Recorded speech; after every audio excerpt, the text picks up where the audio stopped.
Hey, good morning, everybody. My name is David McLeod. I'm coming to you from Belmont, California. And my friend Tommy is in Iowa with another friend, Kristen Richardson, and they've been having some difficulty trying to get on this morning. So I'm not really sure what's happening. I've noticed lately that there's been actually a fair bit of challenge with some of the technical side of things over the last few weeks.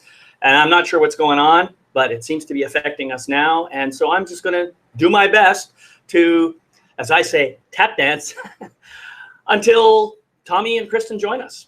So what are we talking about here today? The topic is, it's called emotional resilience. And I don't know what that means to you, but what it means to me, the whole idea of resilience is that idea of bouncing back, which implies that there's maybe a descent followed by maybe some kind of a processing or an awakening or a learning, however you want to call it. And then there's the ascent on the other side, the coming out, the rise. And that's why in my email, I had this picture of this arrow kind of going down and coming back up again, and then the heart kind of growing and expanding and becoming more, I guess, more flexible in the overall.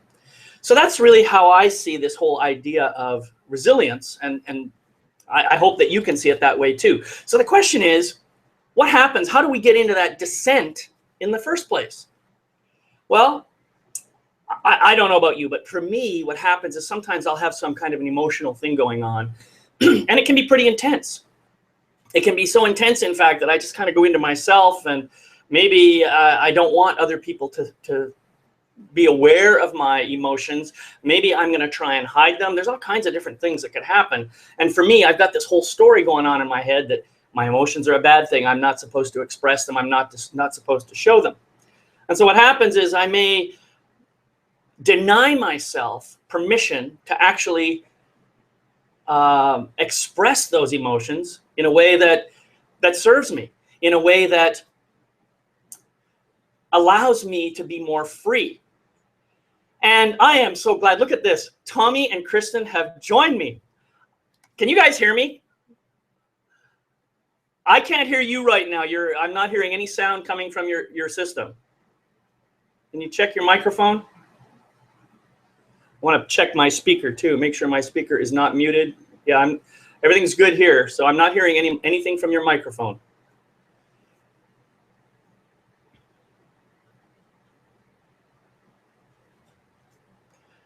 No, sorry. I can see your lips moving. It's not working. There's something wrong with your microphone, dude.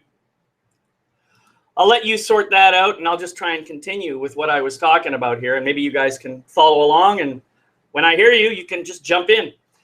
So the idea is that you have some kind of emotion. You're having your feelings. And in my case, in the example that I was describing, I kind of fall into this belief that it's not okay for me to show those emotions, and so I kind of shut them down, and I prevent myself from having that liberation. This can be very painful for me. And it can be not only that, but because I'm hiding those emotions, because I'm not expressing them truthfully, I may actually inadvertently start expressing them in a sideways manner that can actually have some negative impact on the people around me. And that is where real trouble starts to happen. So you can see what's happening. I'm creating a descent for myself by allowing that scenario to unfold. So the question is, how do we get out of that? How do I get back into that place where I can rebound, where I can bounce back, where I can have that resilient feeling and maybe just be myself again? I think the only answer really is I have to feel. I have to allow myself to feel those emotions. I have a teacher who says, what you express, you get to release, you get to let go of. But what you repress, you get to keep. And I think, that's a very, very true statement, something that's very relevant to me, and something that it really feels true to me. If I repress it, I'm holding on to it. I'm pushing it down inside myself, and I am creating pain. Tommy, I'm hearing something click in and out. Okay, you're hearing us at all? Now I hear you. Yeah. Okay. All right. Yay! Yay! Hi, everybody. Hello. Well, here we are. I think you've heard some of what I've been saying, but welcome, Tommy. Welcome, Kristen. It's great to see both of you, and thank God I don't have to do this tap dance by myself anymore. it was kind of like we left our partner on the stage, and you're out there. So, what are we talking about today? Oh yeah, emotional resilience. So I don't know if you heard what I was talking about. I was just talking about my personal experience of maybe descending into emotion, not necessarily wanting to experience or express it, and then as a result creating kind of a negative impact on the world. And it's by learning how to feel my emotions and express them in a healthy, authentic way that I can release them and no longer have to hold on to them and keep them inside and create negative impact. That's kind of where I was starting from. Mm-hmm. Good starting spot. And it's just, and what you're expressing, David, is just a condition. Kristen and I were at a school earlier this week talking to a bunch of psychiatric students who are training to be psychiatric practicing nurses. Mm-hmm. And same thing, we were telling them that, look, as a human race, as human beings, we don't do emotion very well. It's just not something that my parents taught me because their parents didn't teach them, and I didn't learn it in school. Yet we're emotional beings. So it's no wonder we find ourselves all caught up in negative emotions or in turmoil or getting halfway through life and feeling all messed up inside. So we're just going to bring in some awareness, and a lot more awareness, as we always do, to our emotional well-being. And what does that mean without it getting scary, right? Because first reaction from people is, well, I don't know what emotions are in the first place. How are you gonna tell me to be emotionally calm or emotionally intelligent or emotionally resilient when I don't even know what's going on inside me in the first place, right? Yeah. Mm-hmm. Well, and that's a really good point, Tommy. And it is true that we're not taught to do emotions very well.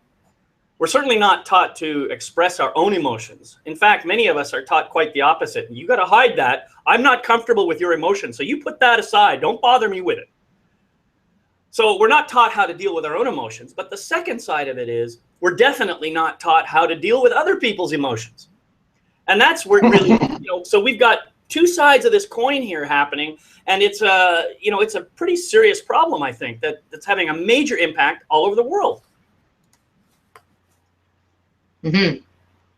Yeah, I agree. And that's a perfect point, David, is especially with other people's emotions, because it triggers emotions in us. Their emotions trigger emotions in us that we don't know what to do with. And we oftentimes take things personal that other people say when they're just having an emotional reaction, their own emotional experience.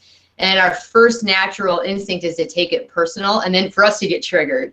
And then we get into a power struggle with people, either out loud or internal, where we're not voicing it, but we're creating some distance with that person. And then we're not in an authentic relationship where there's this mucky waters between us, and we're not taught how to maneuver through that. But I think now on Earth, we've done the whole, not knowing what to do with our emotions long enough to like, okay, this isn't working. And those of us that are waking up to it, we're like, okay, well, what else do we do different? And now we're learning, now we're practicing. What happens if I say something when normally I wouldn't, just even about my own emotion, and I express it? What happens then when normally I don't do that? Just experiment with doing things different, meant to create connection, meant to communicate when normally we wouldn't, hold it in, and just experiment with, it's meaning to be loving and connecting. So just to practice, what can I do that's different than what I normally do to create something different in the world? And I think that's what all of us are now working on, is how do we do that? And we're supporting each other with how, and also opening to the universe, show us how to do that. Whereas before we weren't even really asking those questions. We were just reacting all of the time, either out loud or silently, but creating distance with each other. Yeah. Right. Yeah, and I think that what you say about connection is really important. I think ultimately that's what we all want, isn't it? We all want connection. We all want to be part of a group. We want to belong. We want to be loved. We want to be seen, heard, recognized, and experienced for all of who we are. And yet, if we don't express all of who we are, how can we possibly hope to experience that? So we have to be willing to share those parts of ourselves that might seem a little scary to share at first. And for me, one of the biggest scary areas is emotions. I sometimes look for, I'm a root cause analyst. I look for the root causes of human problems. And some of my teachers have root cause things, and your teachers as well, to fear. That there's a fear that kind of can be if you think of all the stuff we have going on in life, and the things that feel uncomfortable and things that aren't going well, we can kind of feed them back to some form of a fear. And I was sitting and pondering this a while back, and I said, and then I was thinking about emotions too, and I think we have a fear of feeling. Mm-hmm. We have a fear of having emotions, because a lot of times the emotions we have that we remember, we don't remember the exuberance as much as we do the pain or the heartbreak or the deceit or the lie or the time when someone you thought you trusted betrayed you or harmed you. So those are the emotions we remember. And who wants to remember that? Who wants to get in touch with that? I'm afraid of those things. I lock those in a closet. I don't want to open that freaking closet up again. So even talking about emotions, sometimes when I'm, corporate setting, I was talking to an HR guy a while back, and I said, we kind of sometimes need to bring the F word into our workplace. He said, what? I go, feelings. About feelings sometimes. I agree with that, Tommy. You and I have talked about this a lot, and something that just occurred to me is something that I don't think I've said before is there's only two things. This is what I've heard. There's only two things that human babies are naturally afraid of. One is the fear of falling, and the other one is the fear of loud noises. Everything else we learn. I mean, it's every other fear we have is something that we had to learn. Somebody had to teach it to us, or we had to experience something that created pain for us, which then led us to make up a belief or a story that caused us to think we should never do that again. And this is precisely why I think we are afraid of feelings, because people around us, when we've expressed in a way that made them uncomfortable, they reflected that discomfort back on us, and it caused us to make a decision, oh, I'm not going to show that anymore to this person. And then you end up not showing it to anybody. And so I think that's what happens. We create this dynamic when we're very young because we make decisions based on immature thinking processes. And so consequently, we end up in our adult lives behaving like children, although we have no idea why. Yeah. And now we're learning why, and we can undo it and relearn. Yeah. And maybe the other piece is, we have, this is another thing that's maybe unrelated to our topic, but we think that when someone gets to be 100 years old, that they're old. I think that's craziness. I mean, think about how little we know in the 30, 40, or 50, or 60 years we have to get to the stage we're at right now. We're still children, for God's sake. So let's have mercy on ourselves. Let's have compassion for ourselves, and let's start loving ourselves as if we were little children still learning how to navigate this world. And that cycles back to that this world is not trained in feeling. It's not trained in emotion. We all have our situations in our life where maybe our dark day, where things really got dark, where we shut down, where some part of us got hurt so bad that we're like, not happening again. Boom. Yep. And some of us are told, tough it out, man up, stop crying, stop acting like a girl, right?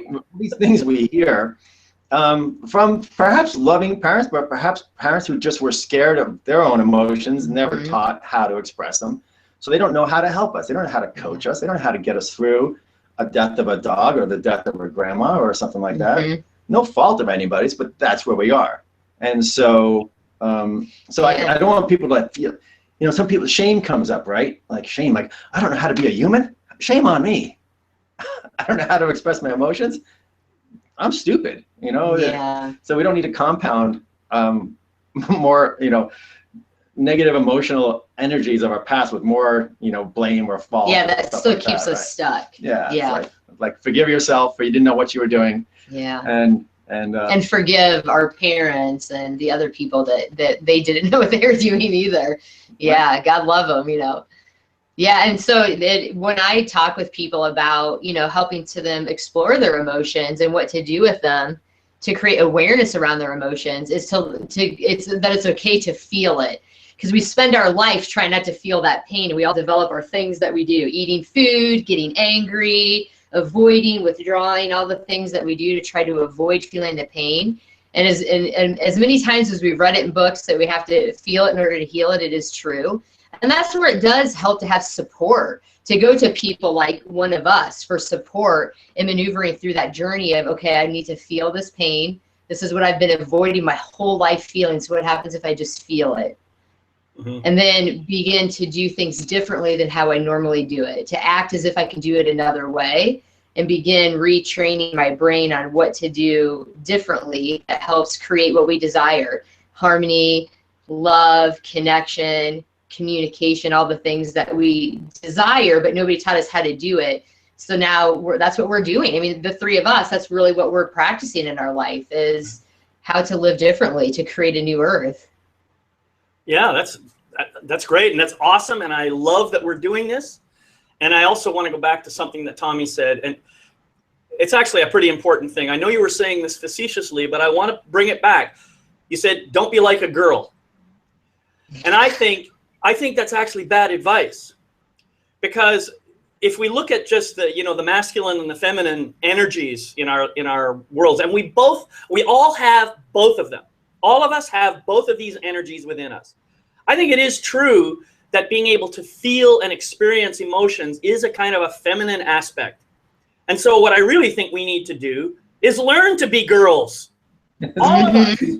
Be more like girls, yeah, for sure. Yeah, I mean, I'm not saying you become, it doesn't mean anything about your sexual orientation or anything. It just means that if you want to be a whole human being, you have to embrace all of yourself. And that means all of your emotions, all of your thoughts, everything that you do, everything that you are, you have to embrace it all, including those things that you may not like to look at so much, those things that I call shadows, those old belief systems. So take a risk and embrace your femininity and just allow yourself to feel. You'll be amazed at how liberating it really is. Speaking of liberating, and when I teach people in the Chatter Relaxer class, we go through exercises like this and we just address the topic of fear head on. And in that, I draw these little diagrams that like a timeline of life. And in our past, we have had these negative experiences, and so there's a memory in our past associated with a negative emotion, and I depict it as an anchor, as a weight. Yeah. As something that's in our past that's just there. And most of us don't know that they're there, except that life feels like crap and it feels heavy, and I feel dark inside. And just because we picked up we've left all these anchors in place along the way. Nobody knew how to help us separate the weight, the emotional weight, from the memory.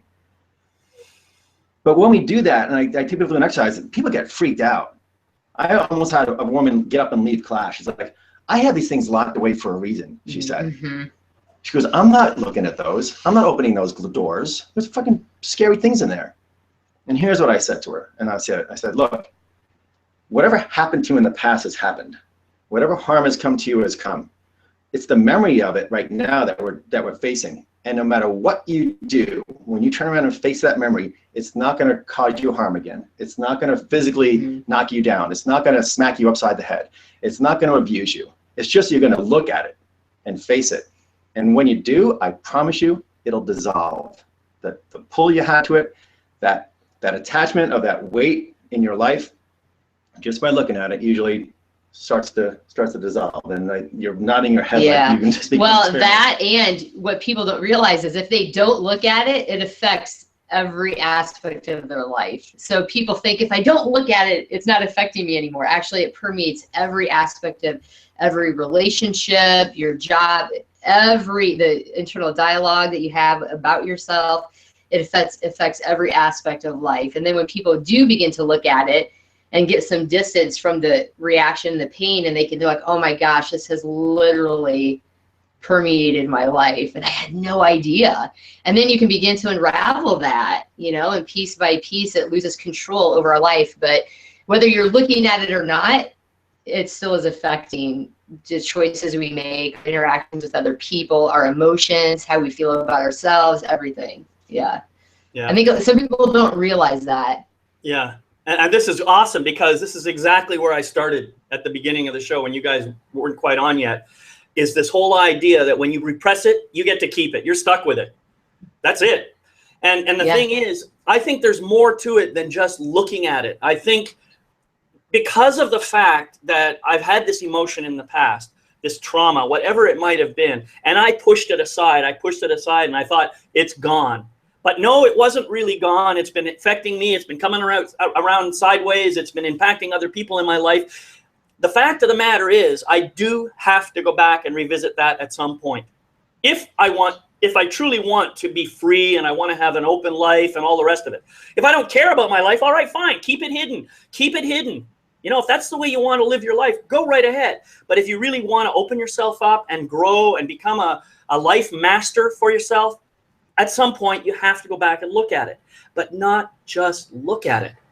The feelings will come up. Allow them to come up, because that's the only way you're going to get rid of them.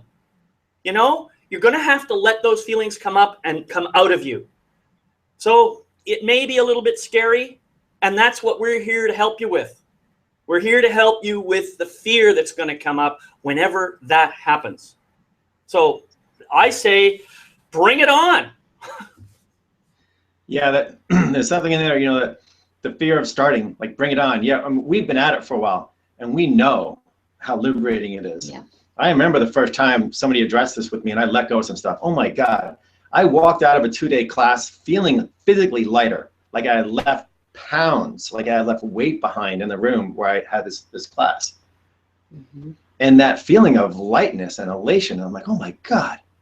And I just, you know, maybe got the tip of the iceberg, but that was enough. I used to equate it to the topical story, like I was so buried under stuff. I couldn't think clearly. Life was heavy, and almost like this mound of dirt just encased my physical being. And in this one weekend session where it was a matter of facing, addressing, and like you said, David, re-feeling, I'm like, okay, just feel what that felt like, and then let it go. It was almost like half of this mound of dirt got blown away, in just blown away. And now I still had stuff. I accumulated a lot in my life, and I was pretty proud of all my stuff I accumulated. But the dirt was up here. But look what was free. My head was free. My neck was free. My arm was free a little bit, and I could start then with that freeness, with that openness in me. Then I could go to work and take care of the rest of it with some clarity and with some awareness and with some presence and with some peace and love, and all that had room now in me to take over.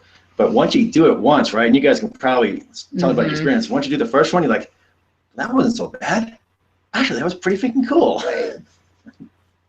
Yeah, I'll run across people that will say that they're so afraid of looking at it that they're afraid it will kill them, like literally that they'll die if they open up to looking at it.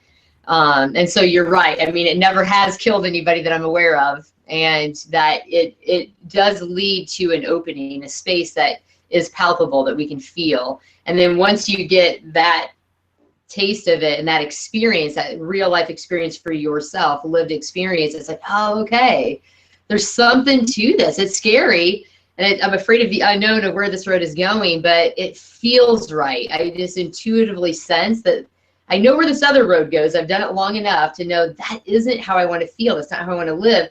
Let me go over here, and it's scary, but something about it feels right. And then you begin to have your own experience of why to do it. Yeah. You know, I have a process that I do sometimes with people who express the fear that you described. And that fear, even though it's an irrational fear to you and me when we're listening to them, to that person, it's a very real fear. To that person, it's, wow, this thing is really intense. It's scary. And if I follow this path, it's going to kill me. That's what they believe. And what I often do with them is I say, okay, and what might happen if you don't do it? Yeah. What is at risk in your life if you don't do it? Tell me a little bit about what's happening with your heart. What's happening with your stomach, your diet? What's happening with your health? And all of a sudden, people kind of click and they say, oh, yeah, geez, if I don't do this, then who knows? I could be making myself sick, physically sick. And if I take that down the path long enough, I can see that I'm eventually going to die. Do I want to die sick and unhappy and miserable, or would I rather die happy? You know, right now. Trying this damn technique. It might be right now, Tommy. It might be right now. I personally would rather die in total bliss right now than live a moment of misery. That may not be true for everybody, but I'm just saying that's my truth. So the question is, are you willing to recognize that there's risk on both sides of the fence, regardless of how you look at it? It's just that one path you're already on, and you're comfortable with that path. The other path is only in your mind. It's an imaginary path. You haven't even gone there yet. You're only thinking that it's scary. So you got to look at this and say, all right, I'm willing to take the risk because I can see that I'm going to die over here anyway. You know? So that's a way of looking at it. And I don't know. It's just one way that I've tried it. It's a very, exactly. Very powerful way too, right? Yeah. And we can all think of cases, right, of people who are just stressed out, muscle tension, diseases that you can see have set into them. And it's all this. It's really, you said it earlier, David, that I don't know exactly how you said it, but all the problems on the planet can kind of correlate back to this, us being afraid of feeling and being emotional. It causes disharmony in relationship. War. It causes war. It causes fights. It causes ego. It's, you know, a source of all of our ego. Yeah. I said earlier, I was very proud of all my worries and all my anxiety and all my trouble. You know, you do. Identify with it. You identify with it. Look how strong I am. Look at all the shit I can handle. Mm-hmm. We do that. Yeah. And we have pride in it. And so it is. This is one of these root causes, a linchpin, that if you are able to shake this root free and pull that weed out without breaking it, it's going to take you places. Mm-hmm. Well, Tommy, I really appreciated when you talked about how scared you were the first time you went down that path, because I think it bears repeating that. I had the same experience myself. You know, I remember the first time that I was ready to start doing this work, I was terrified that I was going to kill somebody. I really was. But I was lucky because I was in a room full of powerful men. And when it happened, I could feel this energy coming up out of me, and it felt explosive. It felt big. It felt way bigger than I could ever contain. And yet here I had been containing it for how many years? I don't know. But when it finally came out, it was almost like a volcano exploding. And I just let out a lot of anger, but I did it in a very contained and safe way that didn't hurt anybody. And after that was out, then I was able to tap into what was really underneath that, which was the grief and the loss and the pain of so many things that had happened in my life. And that was where the real healing started happening. So now, during that whole time, I wasn't really aware of any fear anymore. That was gone. Right in that moment, I was just simply there feeling. When it was all over, I looked back on that and I said, holy shit, why didn't I do that years ago? Mm. It was such an amazing feeling. And like you, Tommy, I was beaming with light. I was so released. I mean, I was smiling, my eyes were open, everything was gleaming. I thought, holy shit, this is what life is like. That's what I want. I want more of that. And so every opportunity I had after that, I would look at this more and more and more and find ways of, more parts of my body where I'd maybe hidden something over here between my liver and my spleen or something, and try to find that and bring it out. So I'm not completely clear yet, but it's happening, and it's all part of a process. So emotional resilience. This is what we're talking about. It's strengthening a muscle. Resilience is being able to be resilient in the face of whatever emotions are occurring now in life. And right now, I can pretty much handle anything. I mean, even if the worst thing could happen, if somebody close to me, let's say, dies, it's not gonna put me to. It's gonna, well, let's see how to express this. I'm gonna feel it. I'm going to feel it to its fullest. I'm not going to be afraid of feeling it. I'm not going to stuff it. I'm not going to try to avoid it. It's going to express through me. But at the same time that I'm allowing myself the those few moments in life when things really do get harsh and can bring you to your knees. At the same time, 99% of life is joy and excitement and exhilaration and helping and fun. And so when I was shut down in the past, I didn't feel anything. I wasn't feeling the good or the bad. Everything was just all walled up and blocked off. So it's not, it is all, beaming and excitement and love, but there is going to be heartache, and there is going to be hard stuff, and there is going to be pain. But I'd rather have that, experience the pain once in a while for the joy that I feel most of the time. Like you said earlier, I'd rather die today in bliss than live a life of, dying by 1,000 cuts, right? Yeah. All right, so what can we leave with our listeners about the resilience side of this? We've talked a lot about feeling the emotions and stuff. Let's talk a little bit about the resilient side before we close out. Well, I think I can add to that is, once you let yourself feel it, then you're less afraid of it. So then when things come up, you have more tools on how to be with it in the moment and work through it in the moment that it's there. So there's all the unhealthy things that we do, stuff it away, but it just gives us the experience, the real lived experience of what to do when this emotion shows up. We have practice, or we're beginning to practice. So then we're more resilient, and we're less afraid of somebody leaving us or somebody dying, because we know what it's like to feel the emotion. It's not some elusive thing that we're afraid of experiencing. It's just like, no, I can maneuver through that, and I know I'm okay. I know that I'm okay. So then we can become more resilient, less afraid, just more open to maneuvering through this human experience. We're more able to do that. Yeah, beautifully said. And at the same time too, we're in the past, let's say somebody would betray us, somebody would hurt us, somebody would harm us. That's been our experience up to that point, where it just happens to us. Now, with this, with half of it blown away, or however much blown away, you have this awareness and this clarity. You can kind of see trouble coming. You can kind of see somebody's going to walk in and push a button. You can kind of sense that somebody's a little slimy, and that they may, try to betray you or hurt you. And so you're more resilient to that as well. You're less susceptible to just being plowed over or buried or hurt or wounded, because you don't take things personally anymore, and you don't, and you're more open and free and loving. So to me, there's a lot of resilience in that openness and just being free and expressing love. That sounds, some people say that's weak, but no, it's not. It's extremely powerful, and it's very resilient, and to the point of being dauntless, where it's like bring it on, like see what you can do. So what I'm hearing then is that, if I could summarize what I heard you both say, it sounds like just initiating the process of allowing myself to feel and just go to that place, clearing out the old stuff, helps me to learn how to deal with it as it comes forward in the future, and makes me less susceptible to the fears, perhaps, or the thoughts that might keep me from doing that again, or keep me from expressing myself. Is that accurate? Is that kind of how you guys are phrasing it? Sure. Yeah. Yeah. What doesn't kill you makes you stronger. So yeah, just allow it to. Or at least it makes you think with one eye open.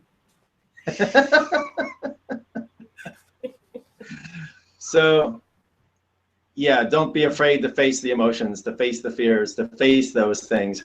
When you do it just once, you'll recognize and express and understand. We all remember our first time, because when you do it once, like right, what they're saying is true. Yeah. And then it's a matter of practicing, and as Kristen said, being vigilant, knowing when it starts to come again. You just get you get a feeling in a current situation that's less than comfortable. Go inside and try to feel, look with your spotlight of awareness and look inside and say, okay, what's triggering in there? What's going on? I know how to do this now. I know what my flashlight looks like. I know how to look inside, and I know nothing's gonna eat me, kill me, or devour me. But I just need to face it and think about it. Well, that's awesome, guys, and I think we've come to the end of our time. So I want to, first of all, say thank you to both of you for being present. Tommy, it's so great to see you guys together in the same place. Isn't that kind of fun? Yeah. We're gonna do a photo shoot. Yeah. There's our photo shoot. That was it. Oh, great, great. And so I just wanted to say, next week we're going to be taking this to the next level. We're going to be talking a little bit about emotional victimhood. That is to say, how we blame others for the emotions that we feel and what we can do when we start noticing that. And that topic is going to be called "You Made Me." So see you guys next week. Love you, David. Thanks, See you, buddy. David. Bye, everybody. Bye.